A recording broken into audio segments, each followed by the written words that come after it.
What's going on, guys? Another episode of Television Chasers, Times with Flies, having some coffee. You know how it is, usual for me.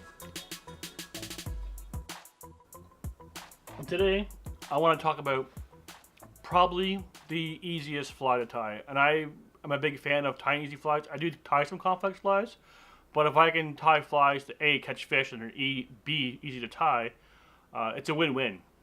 More time in the water means more fish. Tying more flies up, quick and easy, is what it's all about.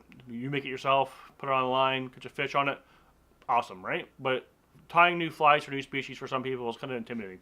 So this fly, believe it or not, is probably, I don't want to say the easiest, but it's up there for easy patterns to tie. Okay? And it involves like three things, like literally three things. I started using these Daiichi X-Point Steelhead number 4 hooks a few years ago. So this fly is on this hook. It's short shank, similar to like a boilie hook, I guess, kind of short shank, but it's really, really short. And that's also one of my hooks I use for 2 flies, but that's another video. But I like this fly. It holds fish. It's strong. You can't bend it. It's an amazing fly hook if you can find them. They're not hard to find, but they're when they don't last long on the shelf, I guess. So that's the hook. The body, rabbit strip. That's it. One piece of material for the body. My go-to everywhere I fish for carp, dark olive, #1 color for me. I tie it in black. I tie it in dirty olive. I tie it in a barred olive. I tied it in tan. You can do it in tan. Works good for like minnow pattern-ish kind of same idea, but dark olive, 100%. Sorry, not 100%. 99% of the time, I'm throwing it in dark olive. Doesn't clear water, dirty water, doesn't matter. Catches fish, hands down. Everywhere I go, it's kind of a generic pattern. Does everything. And then the other ingredient for it, dumbbells, dumbbell eyes for the weight. So either in a small or a medium. I tie them both, slow fall, faster fall, deeper water or current situations. I'll use a medium. If there's lots of current, a little bit of current, I'll use this one because the rabbit's really buoyant. And if it's shallow or there's in a lake situation, I'll use the small. But sometimes the fish want fast flies or faster drop or slow drop, so I'll let the fish dictate. But I tie them both.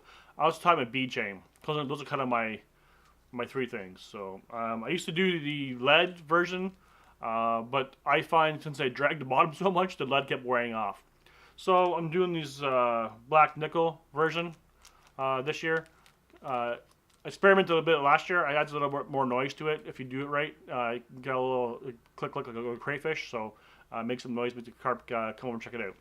And I haven't had any yet wear through yet, so that's a good thing. But the lead, I fished it so much basically the lead wore flat on the bottom of it. So that's the weight system. And the body, chenille. Just chenille. You can use dubbing if you want. You can use whatever material you want. All of the dubbing. You can use black dubbing. It's hard to find just a plain, regular, dark olive dubbing. But really, doesn't really matter. Fish aren't really going to see it unless you're in deep water, but then it's going to be falling so fast anyway, it's not going to matter. I love dubbing for the body. That's it. Dubbing, rabbit strip, dumbbell eye, hook. Boom. Easiest fly. Not the easiest fly, but for difficulties of flies, this is probably like a 3 or 2. That's it. The hardest part being dumbbells. Anyways, let's hit the vise, have some more coffee, and let's tie this fly up for you, okay? Alright, let's get to this fly. That's my go-to for pretty much every situation. Fish aren't looking at my other flies. I will put this on. Some days I put this fly on and fish it all day. It all depends on the fish. But it's easy to tie. Like I said, Daiichi X-Point number 4. I'm going to do some olive chenille and some dark olive rabbit. And a dumbbell. And I think today I'm feeling the small dumbbell. Let's do small, 5/32 black nickel. Start thread base, right at the eyelet, and work our way down to the barb or hook point.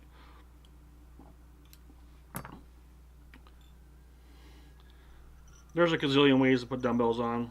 I find the best way, believe it or not. This fly in particular, you gotta tie it not right at the eyelet. You gotta tie it a little bit back farther. Uh-oh. Houston. Drop that. It's not good. Okay, try a little back here. This will help you later on the road. A little bit of a gap there. We're gonna fill it in a minute. It's not gonna matter. So a few wraps this way, a few wraps this way, a couple figure eights, and then I wrap it underneath the dumbbell, but above the hook.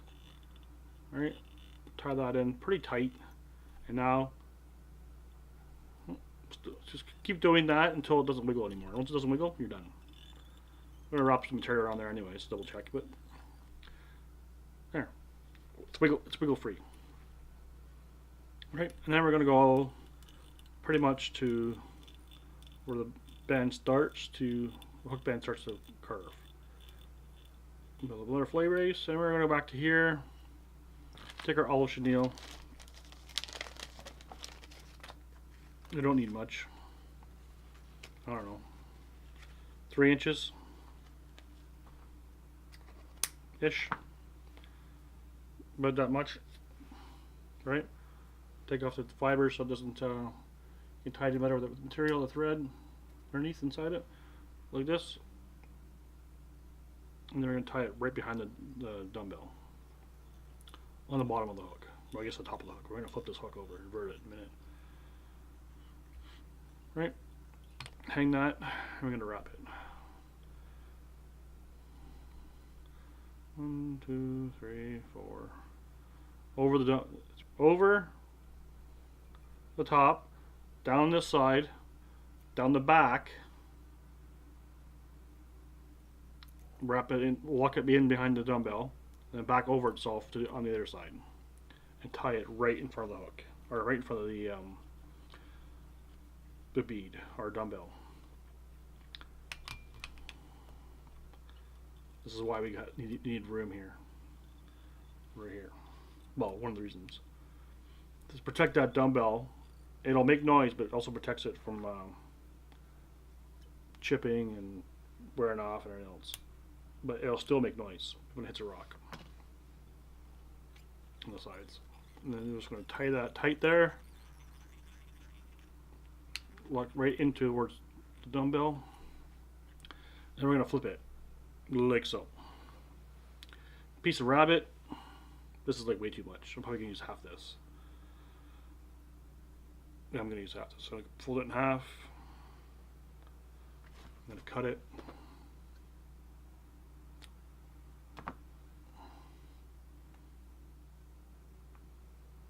Right, and the rabbit always goes one way, right, in the fur.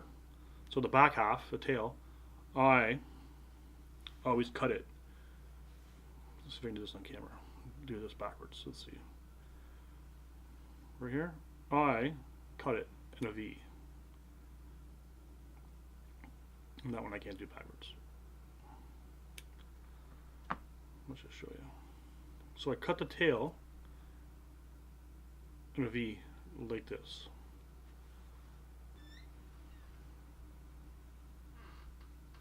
And then we take it and we cut it, tie it on right in front of the eye.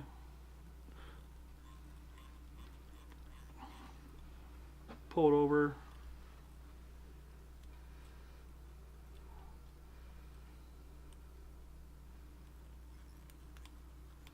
In front. Back over again.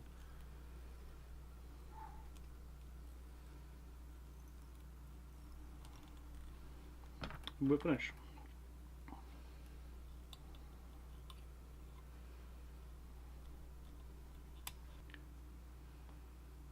Cut that. Cut this. To get out of the vise. Poke the rabbit's hide through the hook, like so.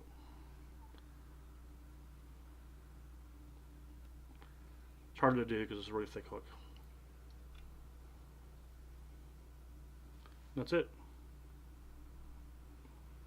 One of my go-to patterns for carp everywhere. Well, hope you enjoyed that tie. That's my go-to pattern for carp, especially if you're using small, cast like crazy, clear water, dirty water, feeding fish. Not so good for fish that are sun tanning. Cruising fish will turn around for it. Definitely feeders, definitely a go-to for that for sure.